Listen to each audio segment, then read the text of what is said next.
It is Thursday, September 15th, 2022. This is episode 76 of the Human Hope Podcast. My name is Carlos Enrique Whitiguer Guzman Chibo Cabello. And I got one question for you. Y'all ready for this? Come on.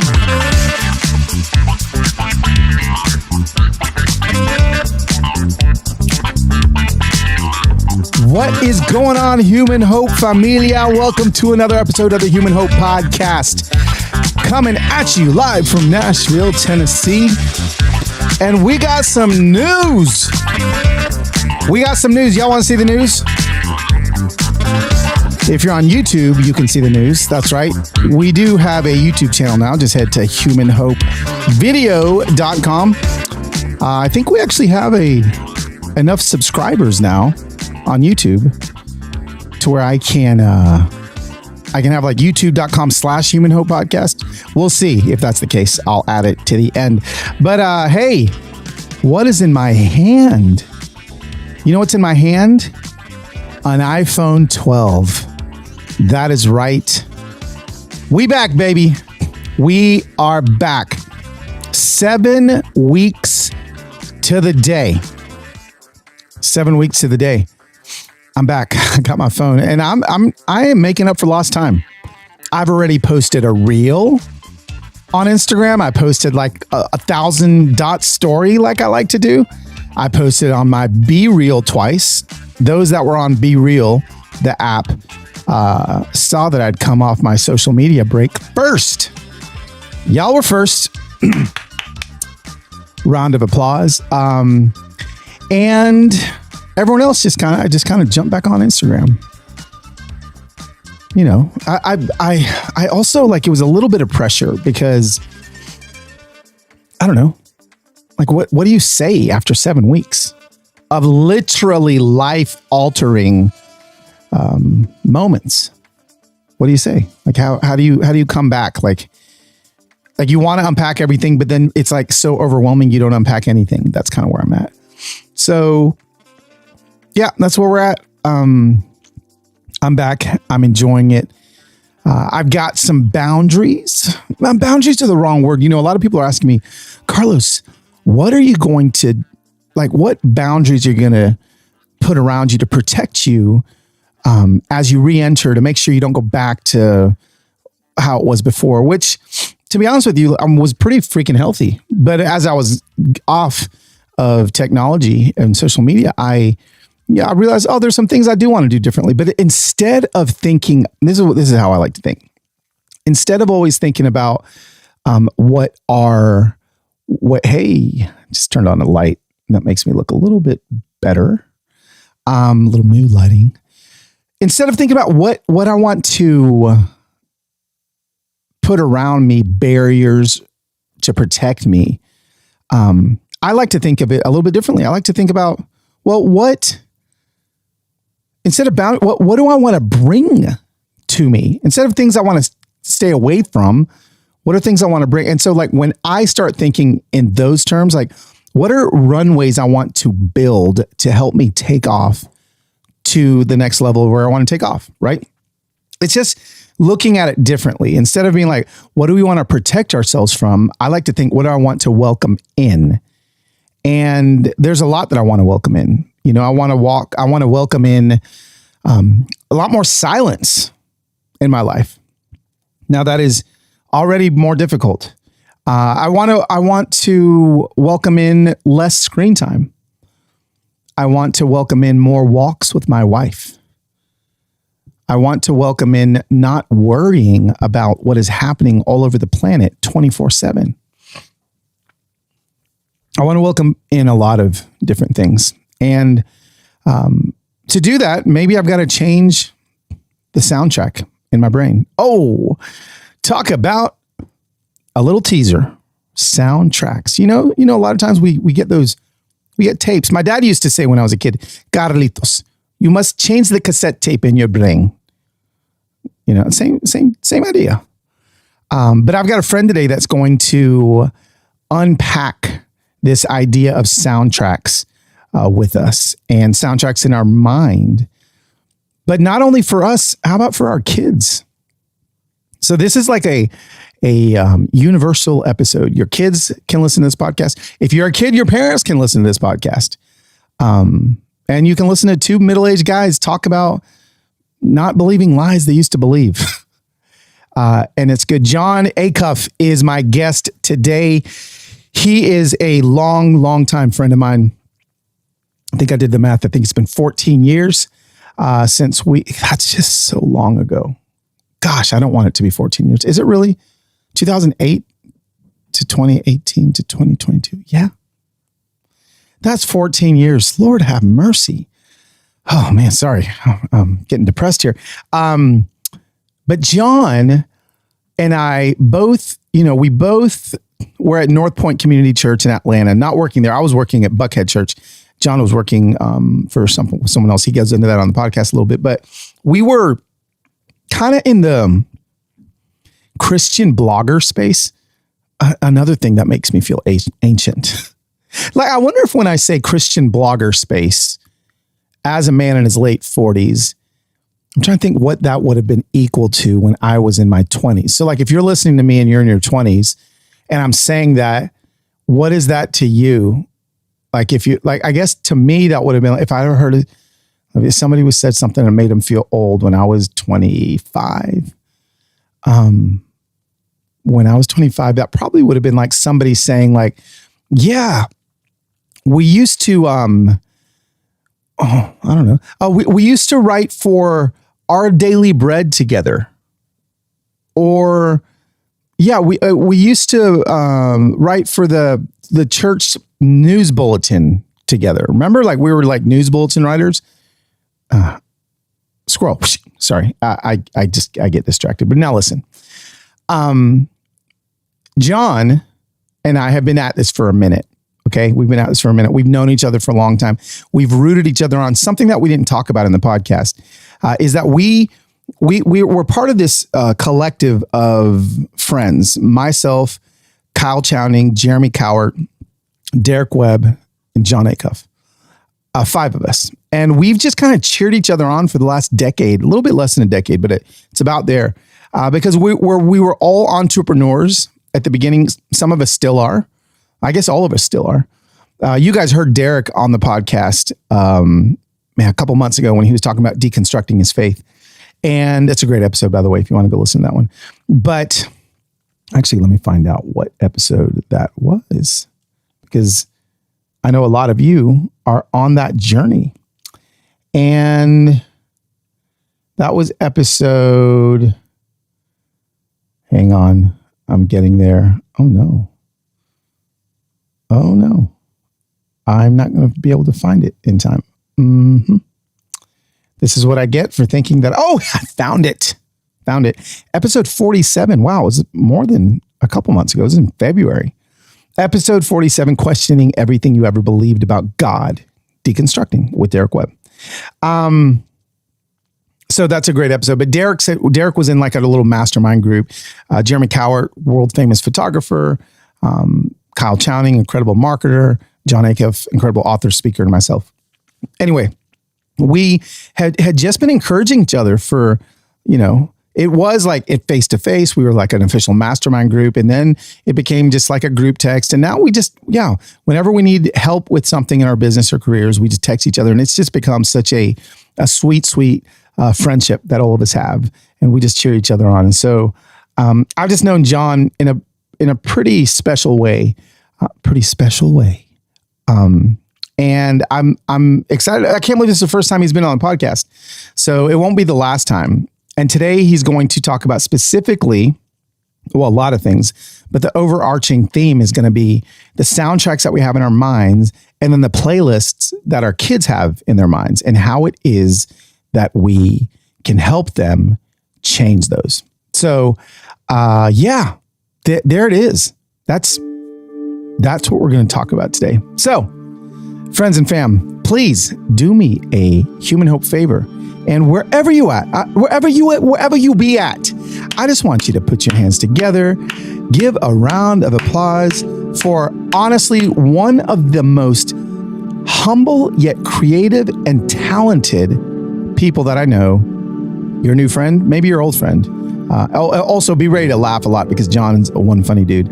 And my friend, John Acuff. Okay, so here we are with the man, the myth, the legend. I mean, if someone introduced you as a man, a myth, and a legend, John Acuff, like, do you feel like that tees you up?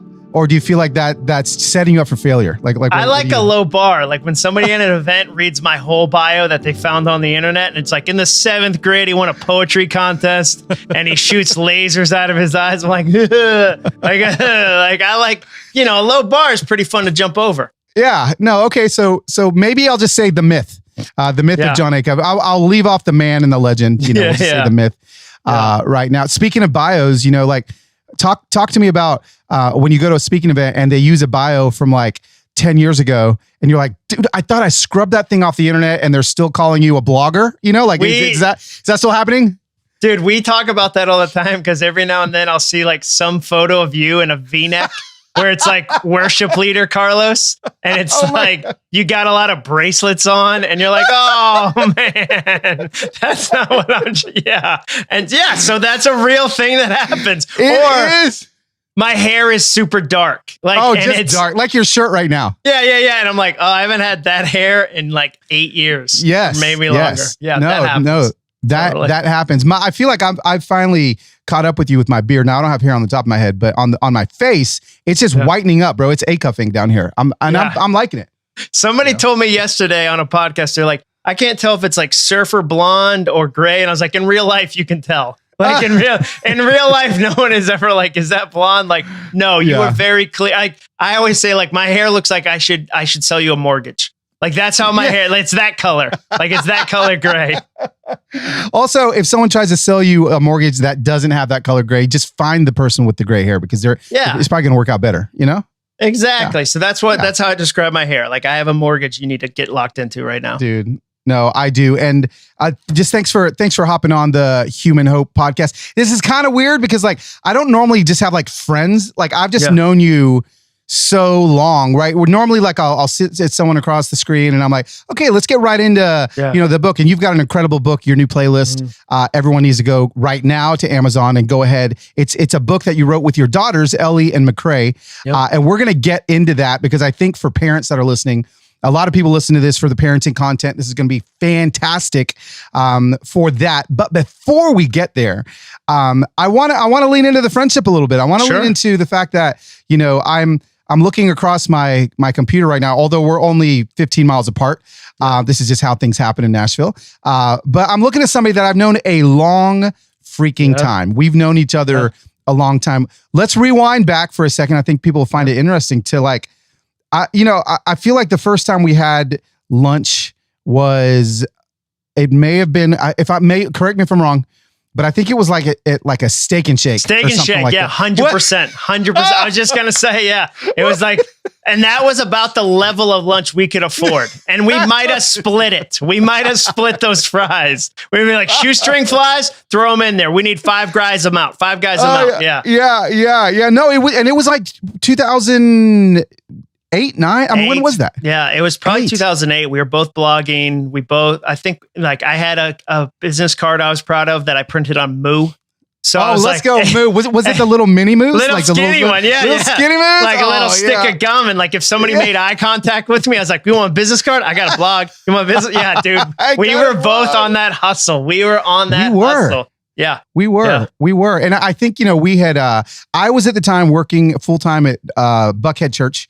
Yep. Where were you working at that point? I was working probably at autotrader.com. So I was doing like car classified site, obviously. Yeah. Was where I was working. And we were both overlapping where we would get to hang out and do creative meetings with North Point. And that's where I think we first were like, oh, I like the way this guy thinks, or like, and it was a small blogging community. And then we did an event together called Off the Blogs. Let's go.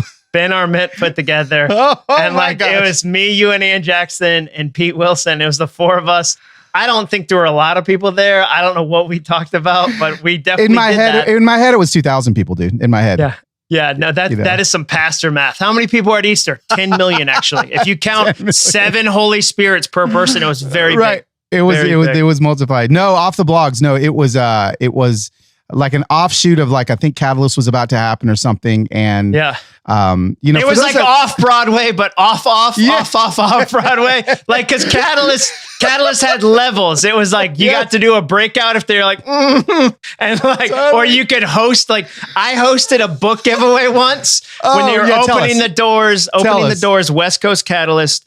And they're like, you can host a book giveaway. So it's me on a stage. No, everybody's just trying to get in the building. I'm like, hey, everybody, like you're hawking your book. There's like 4 people there. Like, that's what I think is funny is that most people don't see those days where it's like, you're doing the small thing. No one's showing up to the book signing. And you're just like, okay, I'm going to build this thing. I'm going to build this thing. Like, I don't care how I build it. Like, it's going to happen. You and I had 100 of those together. Yes, we did. We were at a lot of those together and we were dreaming and we were hustling. But we were also, you know, I think at that point, to be honest with you, this was, I mean, it really was pre-social media. Like it was pre kind of what we see now. And what I think something I'm grateful for is that I don't think, at least I didn't have a blueprint or somebody right in front of me that I was like, oh, look, like celebrity person author X has done this, and this week. So I'm just going to copy that, paste it onto my life, and hopefully that is my ticket into where our dream. We didn't have that, you know. I mean, it sounds like 2 old guys talking about the good old days, but to be honest, like it really was. Like we were having to forge it and figure it out. Dude, I was like the king of like, I'll print my own t-shirts or like buttons. Yes. I went through a real button phase where I was like, I remember. People are going to want buttons.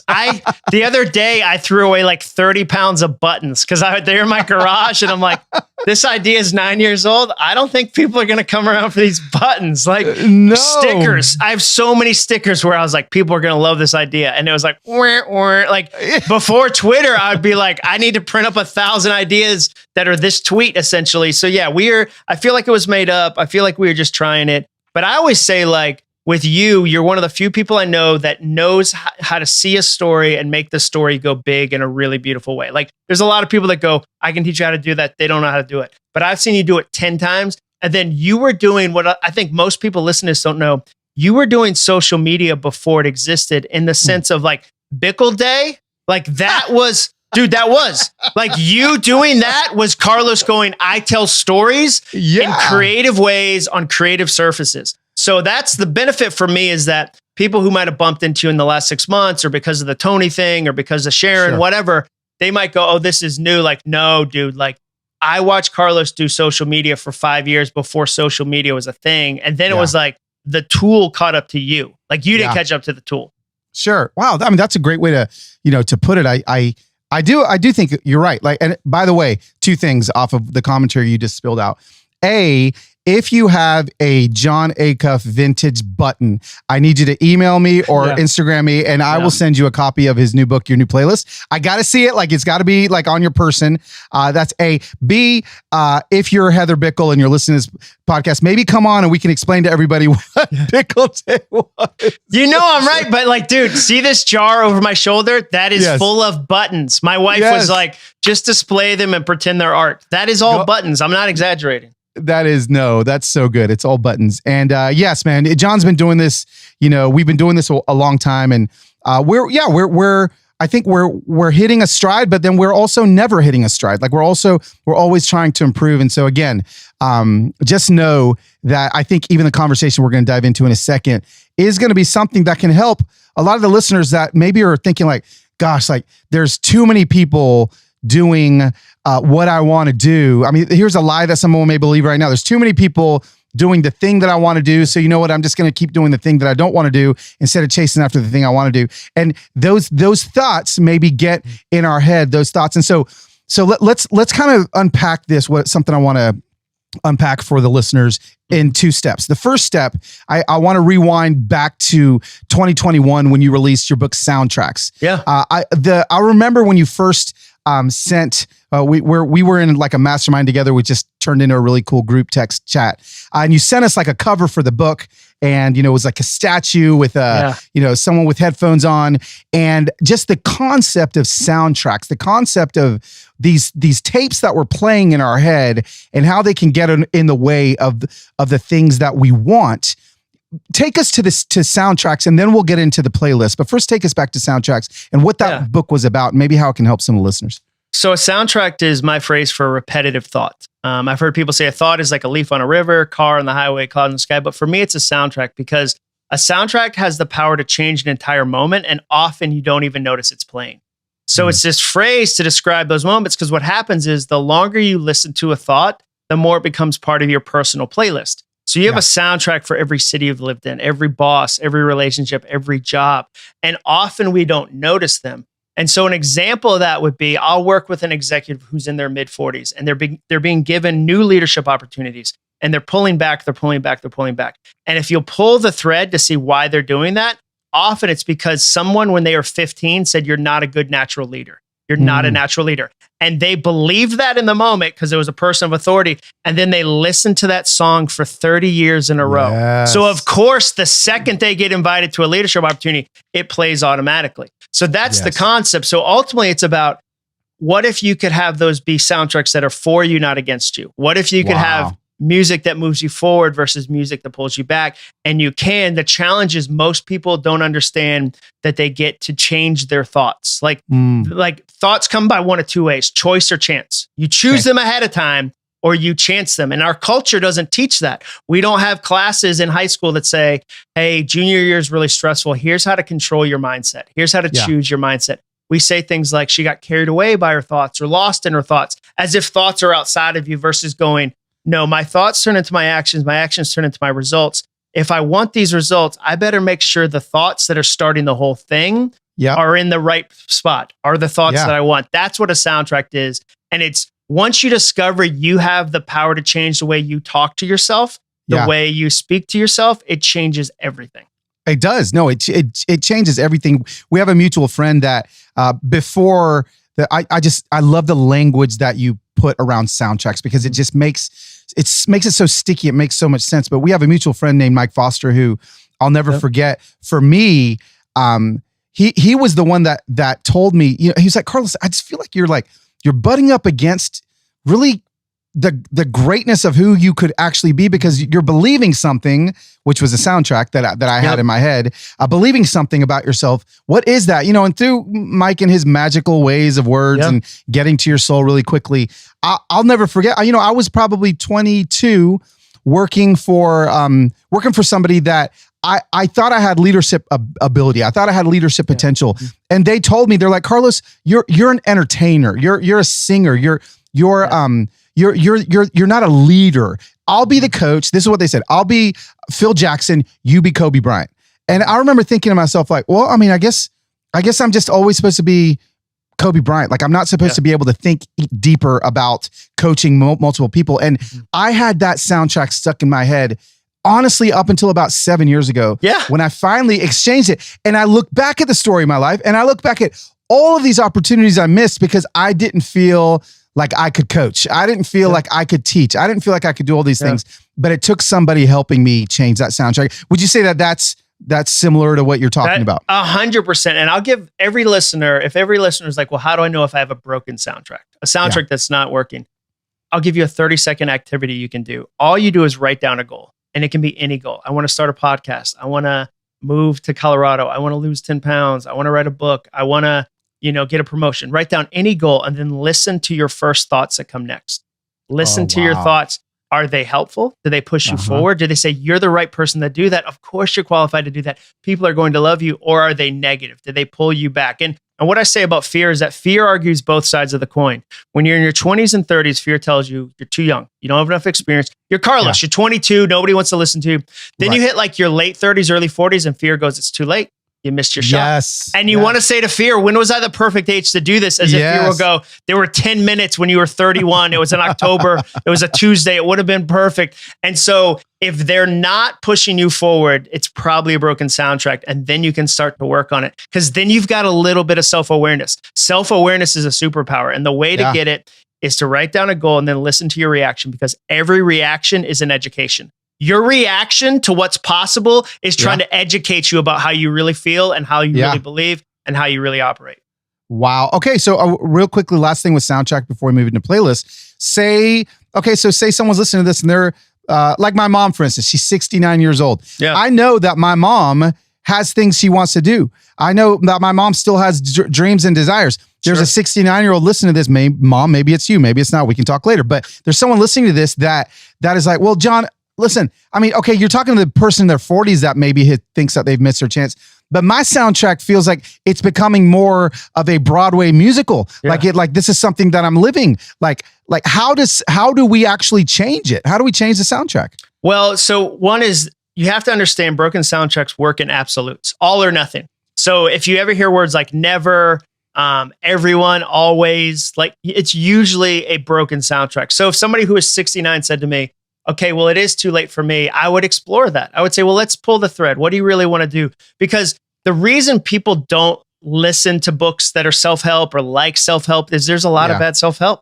Like, I don't believe when somebody says you can be anything you want in your life. No, you can't. I couldn't be in the NBA. In the history of the NBA, Carlos, there were 7 people my height. 7 in the history. And they all had names like Spud and Muggsy. So like the minute some fake motivational person tells me you can be anything you want, I can immediately poke holes in that. I believe I can be the best version of me. And that's a real gift. So if somebody said to me, well, it's too late for me to live to 150. Yeah, you're right. But what do you really want to do? Like, what are the things that you really want to do? And how do we kind of explore that? How do we get some thoughts that turn into actions? And I think once you can unpack it, then you can say, okay, well, it's not too late. There's still things you can do. There's still things you can lean into. But I think a lot of it is we give these blanket solutions and people are smart enough to see through them and they go, okay, that's not helpful. And so the books I write, the books you write, I think are honest and open and optimistic and hopeful, but they're also practical. They give you tactical things you can do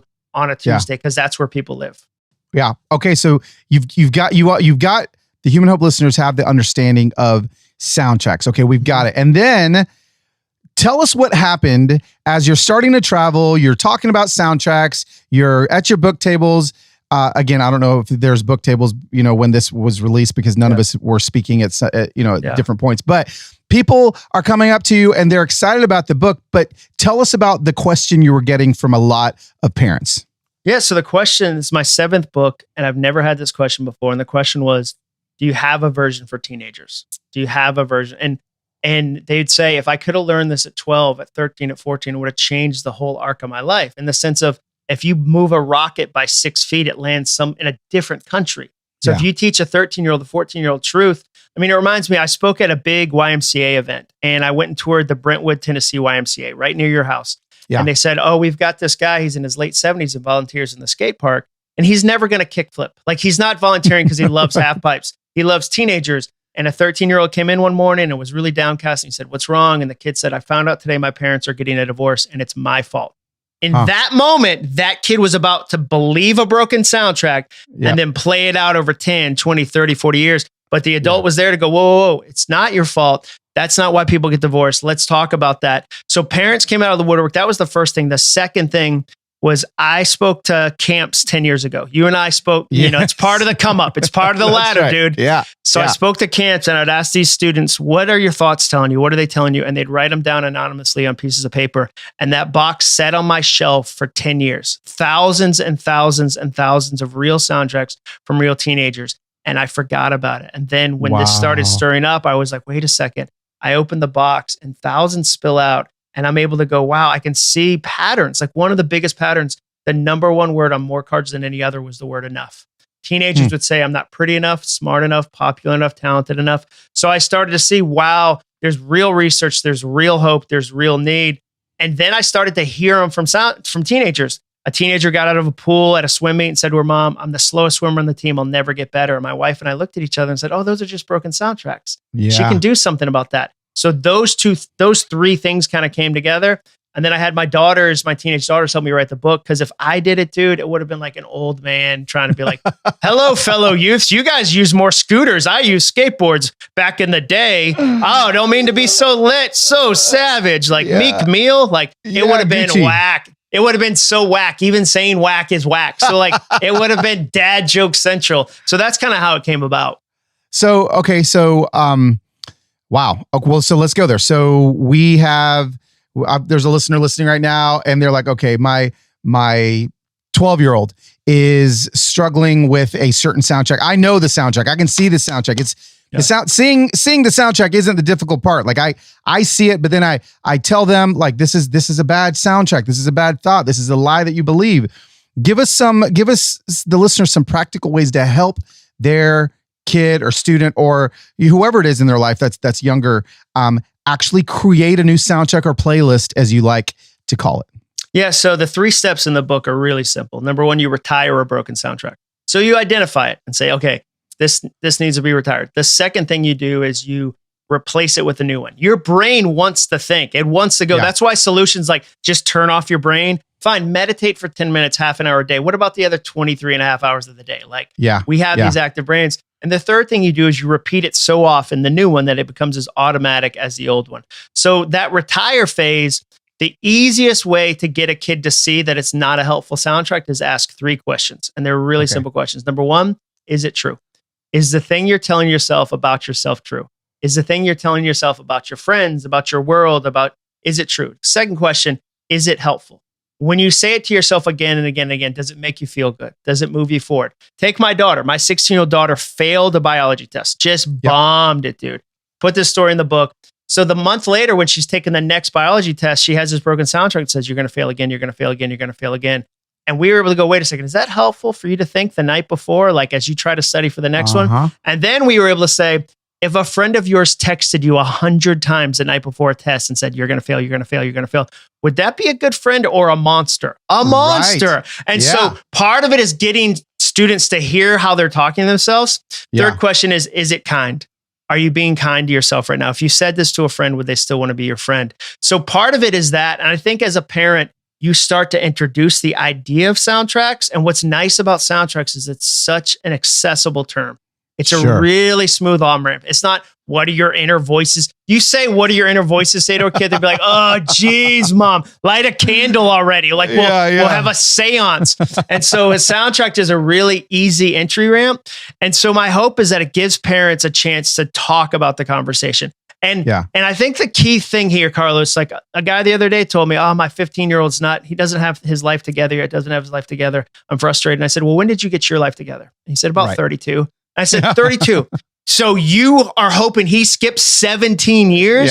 So it gives you a grace to remember there's a lot of challenges, but it also gives you a really easy handle to push back on with truth. And not truth that's a hammer, but truth that's a help. Yeah.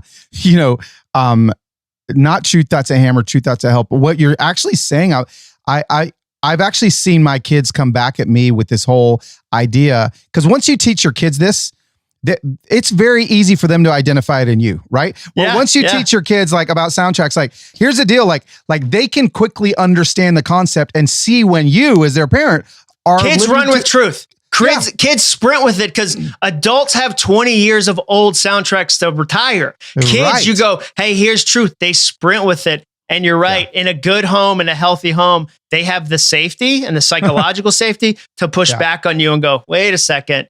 You just said this about this. Those 2 things don't match up. And again, that's part of it. So like we do all these podcasts and podcast hosts are like, you guys must have the most amazing family where you talk about like I'm washing their feet at dinner. Like there's this perception. It's not that at all, but it is part of our nomenclature now. So we as a family, like one of our simple soundtracks as a family is everything's always working out for me. Everything's always working out for me. And we say that because fear comes free, hope takes work. Fear will find you. You never have to look for fear. Fear will find you in the grocery store and remind you of some dumb you did 10 years ago.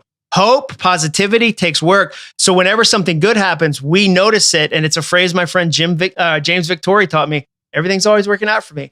I think a goal for a parent is to be so positive and so reinforcing that eventually your kids roll their eyes. Like my kid, like I see that as a sign of success. So when I pull into a parking spot and nobody had a parking spot, it's at Radnor Lake and it's a Saturday and it sucks because they have 4 parking spots, real niche right there. I go, look at this parking spot. Like everything is always working out for me. And my kids go, ugh. So now to me, the eye roll is a sign of that something's working, that I'm leaning in enough. Yes, dude, that is so good. 2 things here off of this too.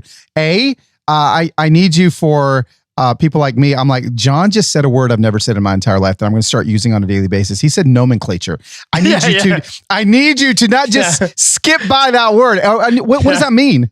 Well, it's nomenclature is like your collection of language, how you talk, what's your comment, like a nomenclature for like a gamer would be like specific terms about Call of Duty or something. Yes. So again, don't ever tell me I don't give you anything, Human Hope listeners. Yeah, right. Like today, you can go and you can be like, you can say nomenclature in a sentence and people are going to be like, holy crap, that was amazing. Yeah. Number two, nomenclature was the first thing. Oh yeah. The second thing is as you're actually doing this. I'm seeing you actually do this on Twitter. The whole kind of speaking a new soundtrack in your life. Like, I don't know, maybe I'm recalling this differently because I've been off my phone for 7 weeks. I just got back on my phone, by the way. But I feel like on Twitter, like I'd see you every day, like tweet like, this is going to be the best day of my life or something like that. Yeah, totally. And I remember after a couple of days, I was like, John is saying that every day is going to be the best day of his life. Why do you do that? Why are you saying that? And why are you speaking that out into the Twitterverse? Because rejoice is a choice. Like rejoice is a choice. That's another one of my soundtracks. Like I know, okay, I'm not going to wait and get up and go, hey, feelings, how are we feeling today? I had this moment, Carlos, where I was really stressed about a book deal. I had submitted it. I was really stressed. And I asked my feelings, like, what are our feelings today?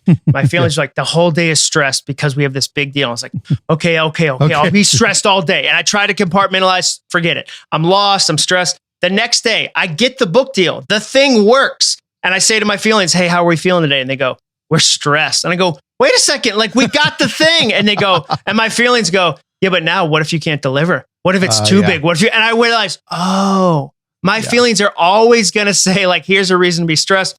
I'm going to do my job to believe the other, to lean into the other, not in a fakeness, not in a everything is amazing because there are hard parts of life, but I'm going to choose that to the best of my ability. And I'm going to lean into that to the best of my ability. So that's what I did was I started to deliberately say, and the other thing is you find the things you look for.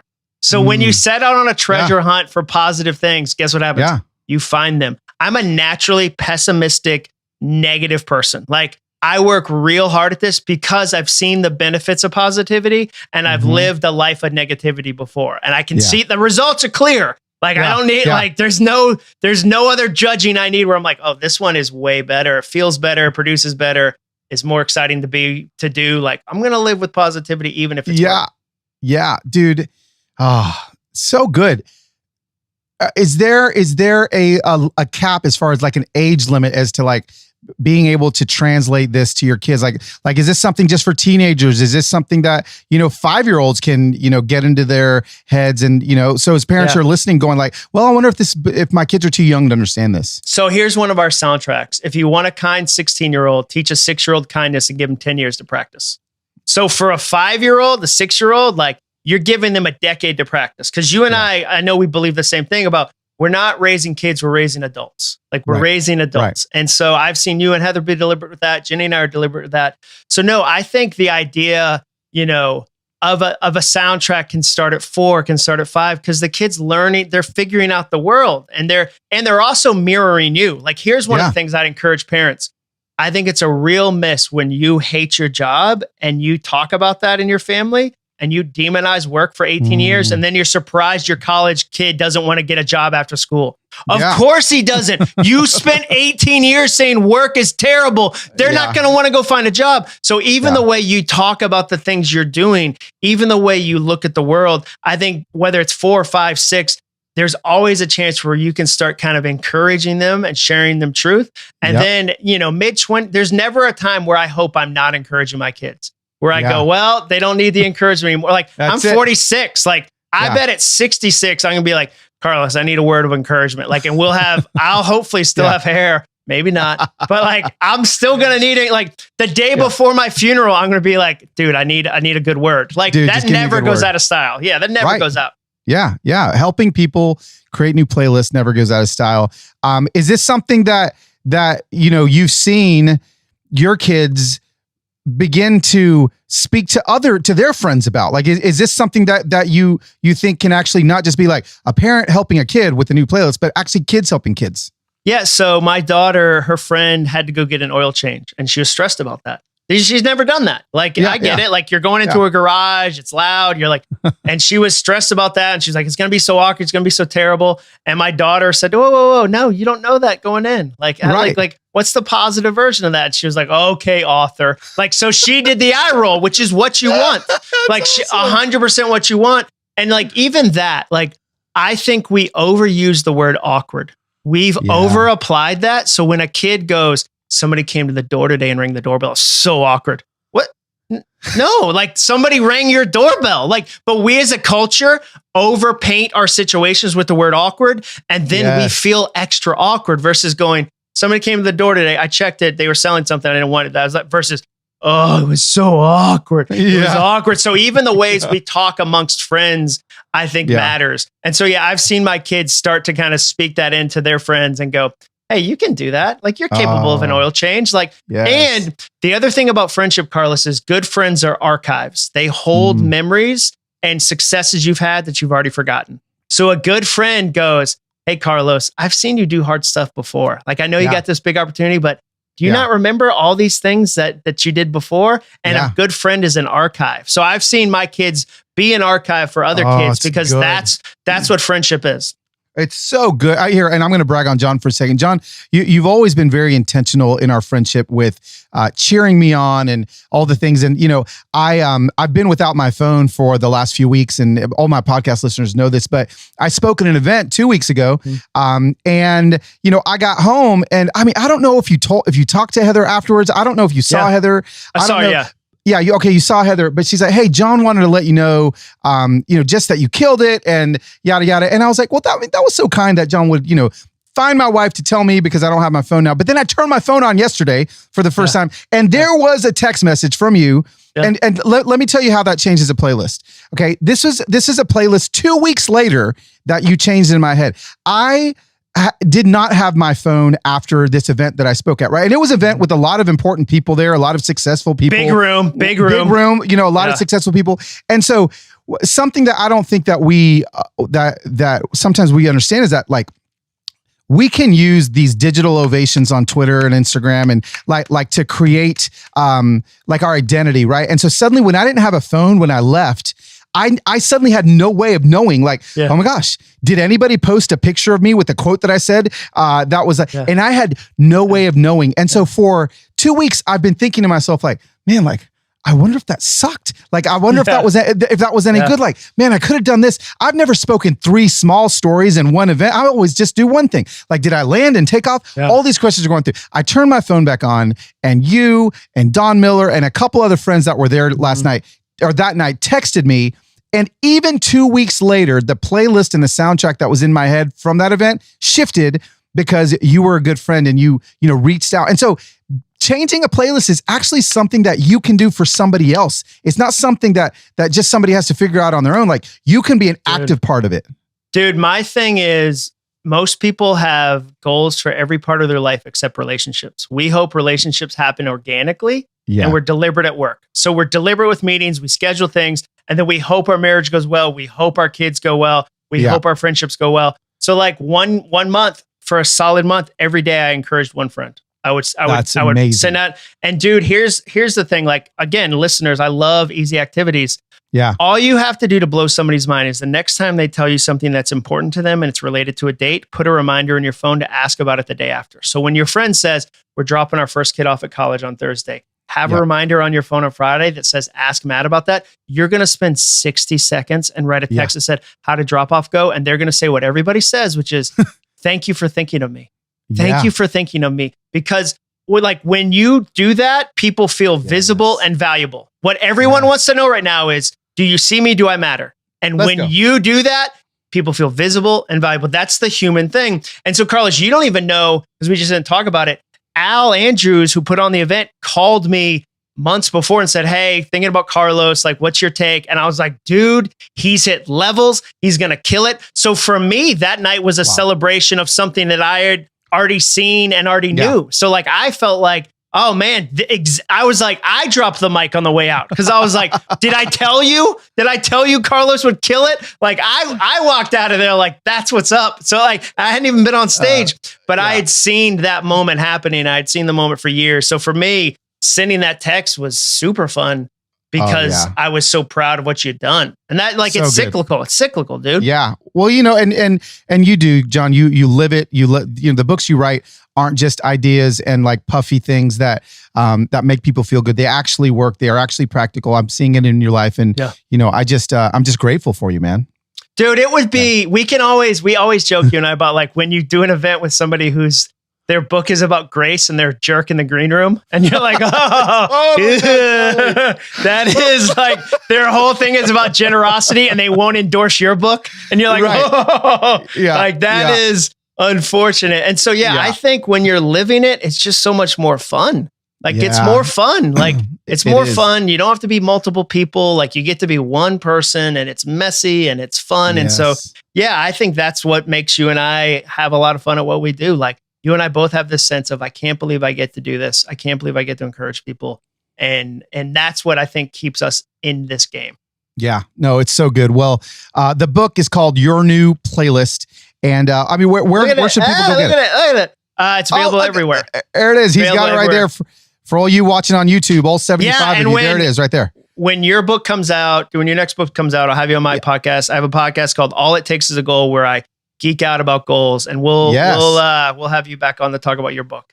Man, I would love that. So go pick that up. Follow John in all the places, and it's John the way it's correctly spelled, Jon without the H. Like we don't need to make things longer than they actually need to be. No, Hannah needs both those H's. Is what I would say. Terrible joke, terrible dad joke. That's what I got. I don't know what to tell you. Hannah needs both. That is John. Thanks for being on the show. Love you, man. Yeah, thanks, dude. What did I say? What did I say? Told you. That was incredible. Thank you, Jonathan Acuff. John with no H, JONACUFF. Please, Human Hope fam, go follow John. John and his daughters, Ellie and McCrae, their book is out this week. You can get it right now. And I'm going to be honest with you, as an author, I want to see my friends succeed. So please go to wherever you buy books and buy a copy for you, your grandma too, your wife and your dog, everybody, because I'd love to see John's book do well. Thank you, John, for your wit and your wisdom. You are so good at both of those. Friends, that's another episode done of the Human Hope Podcast. I will see you next week. Oh, but before, of course, let me remind you, please subscribe, share, but subscribing really helps. And also, if you go to the YouTube channel, you can subscribe there as well. HumanHopeVideo.com. I'll see you on YouTube. I'll see you on your favorite podcast platforms. I'll see you wherever you consume this stuff next week. And I'll also see you on your phone because I'm back, y'all. I'm back. Here we go.